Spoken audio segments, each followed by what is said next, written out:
Present perfect simple. In this video, we are going to learn the structure or conjugation of this tense, the uses, and we are going to see some examples. First of all, we are going to read these three examples that we can see on the screen just to remember a little bit about the structure of this tense.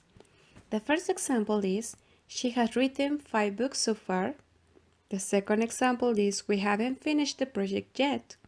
And finally, the example is, have you ever been to Rome? If you notice, we have affirmative sentence, negative sentence, and one question. In this, you can notice that we need an auxiliary verb, has, haven't, have, and our main verb, written, finished, and been. Check the structure. To form this, we are going to have the auxiliary have or has in present. This is the reason of the name of this tense, present perfect. And also we are going to use our main verb in past participle. Remember, in English, you have irregular and regular verbs, and you need to memorize them little by little while you are learning. In this case, I am going to show you which form of the verb is past participle. Remember, when you have your list of verbs in photocopies or in your books, you commonly have 3 sections. The first form of the verb is present simple. The second form is past simple, and the third form is past participle. In this case, the past participle form is highlighted. You can see it in green color. So, for an irregular verb, speak, spoke, spoken, spoken is the form that we are going to use. And for a regular verb, walk, walk, walked, walked in the last form is the one that we are going to use in this tense. Now we have the formulas. For affirmative sentences, remember, we are going to have always our subject. Then we are going to use have or has according to the person we chose. Then we add past participle form of our main verb. And finally, if necessary, a complement. Our examples are, I have worked all day, or the contraction, I've worked all day. He has won the prize, or he's won the prize. Make sure that he's won the prize is a present perfect structure, a present perfect sentence.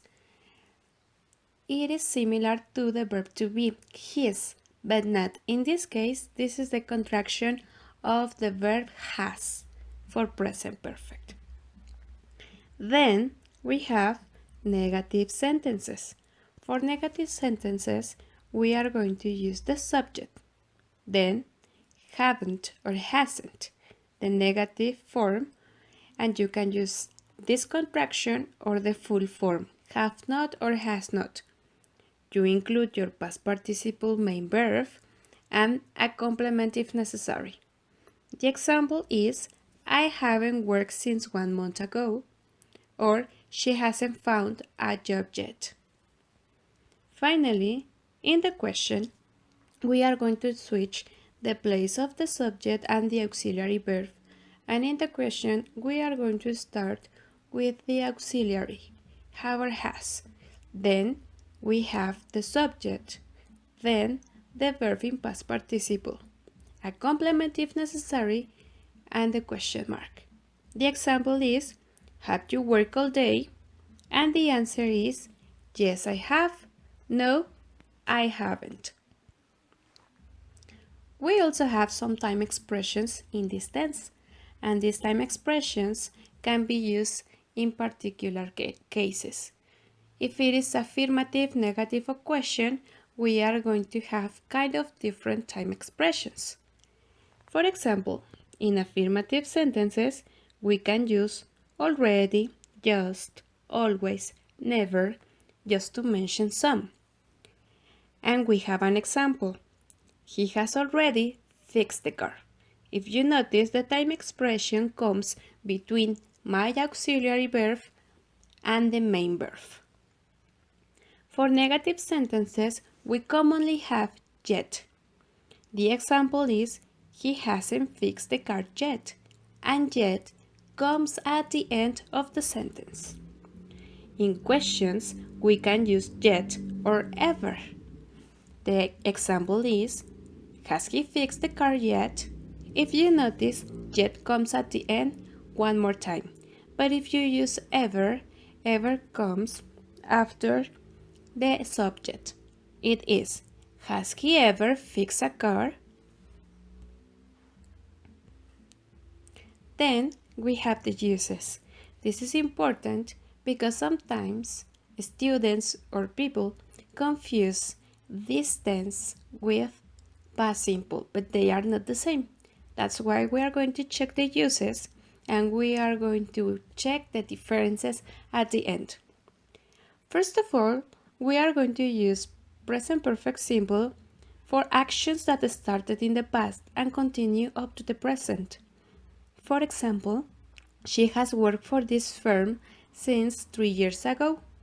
It means she started working here 3 years ago and she's still working here.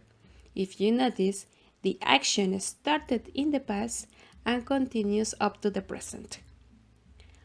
Also, to talk about experiences and also changes, personal changes, we are going to use this tense. The first example is an experience. I have traveled to Cancun twice. The second example is a change. I have become more confident lately. And finally, this is used for an action that recently finished or was completed. Okay? In this case, when your action is finished and it is recently, it is not like a very long time since it finished. No, this is just recent action. And the example is, Mom has just served dinner. It means the action is complete.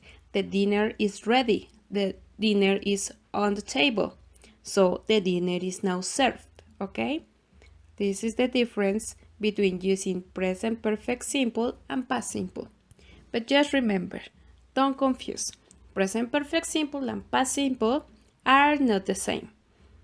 While past simple indicates an action that finished in the past, present perfect simple shows an action that started in the past and still continues in the present. For example, I read a book yesterday. The action completely finished. I don't continue reading the book. But if I mention this idea in present perfect, I have read a book, it is the action can continue up to the present. I started in the past and continue up to the present. This is the difference between present perfect simple and past simple.